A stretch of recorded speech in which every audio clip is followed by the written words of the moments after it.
right, our next speaker is a little more inflammatory. You might be familiar with him. There's a little town he likes to reference quite a bit. It's called Retardville. Some people are wondering whether it's LA or New York, but he hasn't really said. He's Hunter Avallone, and I hope you guys enjoy him.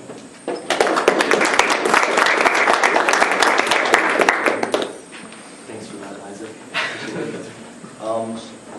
Yeah, I wanted to say thank you, everyone, for coming. Thanks for this amazing opportunity. I think it's really cool to see so many different people come together with different views, different opinions, to all just kind of hear other people's own opinions and stuff.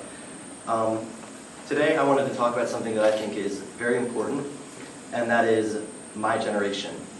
More specifically, the future of my generation, because at the moment, I haven't been exactly too happy with certain aspects I've seen. I'm not sure I want my future kids growing up in a world where identifying as a pansexual, transgender vegan is some kind of a symbol of bravery. Now, there are several issues that I've noticed with my generation, but today I want to talk about only a few, and I also want to talk about possible solutions to some of these problems. One of these problems that's grown increasingly popular is this new victim mentality culture. And before I share some examples of this, I want to focus on where I believe some of this comes from. Although I can't just give one answer, I do believe some colleges play a role in creating victims. For example, Ohio State offered a safe space for students after the election of Donald Trump, where there would be poetry reading and a community art project. So a bunch of so-called adults coloring pictures.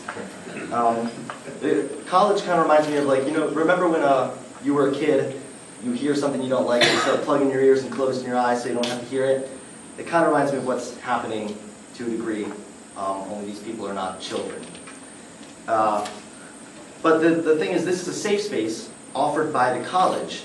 So the college is allowing this kind of coddling. The college is allowing this victim mentality to grow.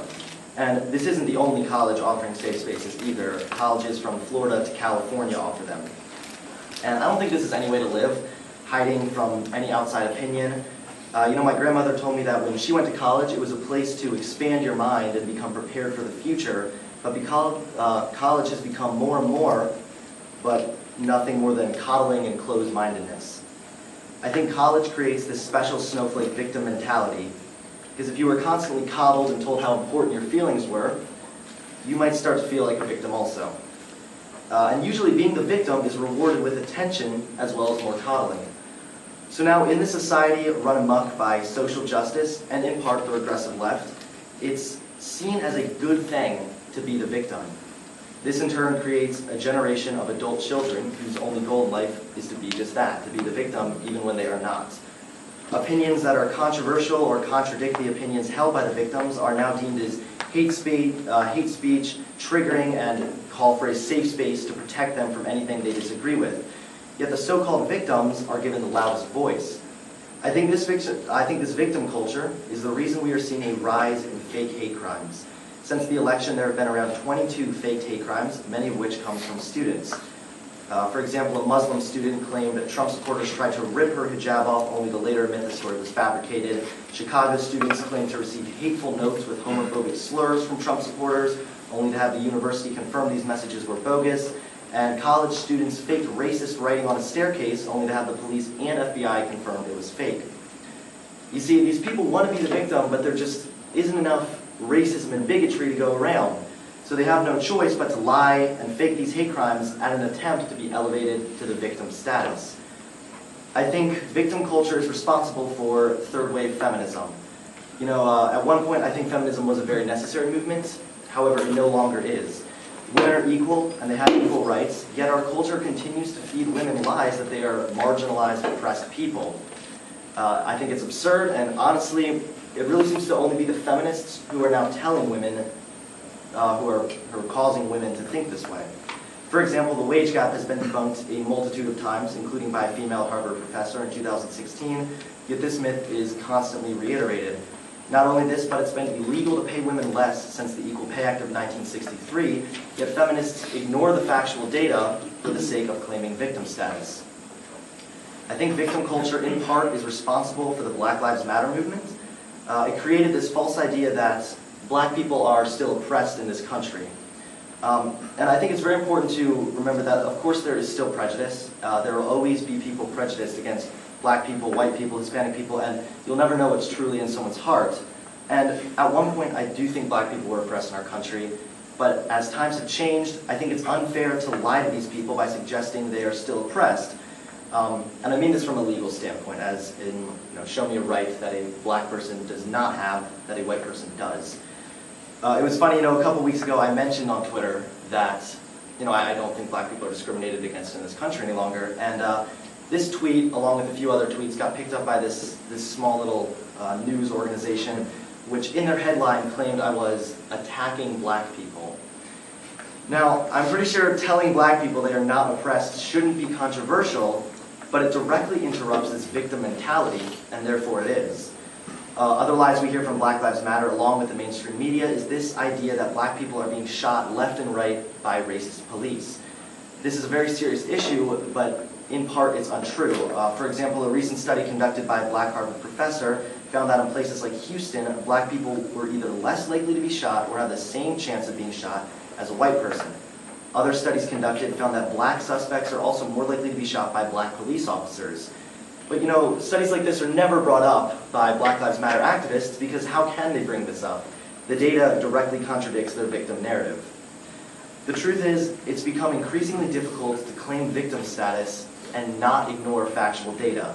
You simply cannot be a victim any longer without ignoring facts. Another issue that's become increasingly apparent is this attempt at being tolerant. We're told a lot that tolerance is important. Unless you're a white man, then you're like Adolf Hitler and deserve to have your event canceled after violent protests. At one point tolerance was quite honestly needed, but we've gotten to the point that we are so desperate to be tolerant, we will tolerate virtually anything.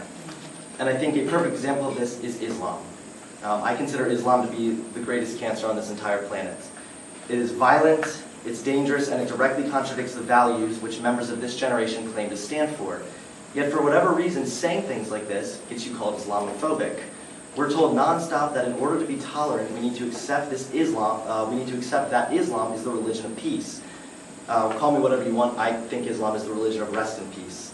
In 2016 alone, there were 2,477 Islamic attacks in 59 different countries, leaving over 20,000 people dead. In 2017 already, there have been 551 Islamic attacks in 39 different countries, leaving over 3,000 people dead. But for whatever reason, we're supposed to ignore this for the sake of tolerance. I cannot tolerate something this intolerant. Similar to the victim mentality, it's almost not possible to remain tolerant to certain things like that while not also ignoring facts. And quite honestly, if your need for remaining tolerant causes you to ignore facts, I don't think you're being tolerant, I think you're being ignorant. So this is partly the current state of my generation, and from what I've seen, I'm not particularly happy about it. So the next question is, what's the solution? And I wish I could give just one answer, but I cannot. I can, however, give a few ideas of what I think could help move us in the right direction. The first would be to feminists to just please stop treating women like this oppressed group. There are currently more women in the US than men. They're not a fragile minority group. Women are not victims. The same could be said for minority groups as well. Data directly contradicts the victim narrative that's been told, so it's time to stop lying and just acknowledge the truth. Minorities are not victims in this country. I think it's time certain colleges stop treating their students like children who still need coddling. Facts are facts, and no matter how much you disagree with them, you cannot hide from the truth in your safe space. And lastly, I think communication is key in all of this. Oftentimes, disagreement is seen as hate, but simply communicating otherwise can help change this ridiculous assumption. There's nothing wrong with listening to another point of view, whether you disagree or not. Listen and debate your point. And I think it's really important to remember that these people I criticize within my generation are their own group of people. I would consider them social justice warriors, and yes, I'm sure some of them are liberals, but it would be unfair to use this loud minority of coddled, victim-minded people as the face of the entire left. Doing this, I think, will only cause more division. But we're the future, and it's not too late to change where it's headed.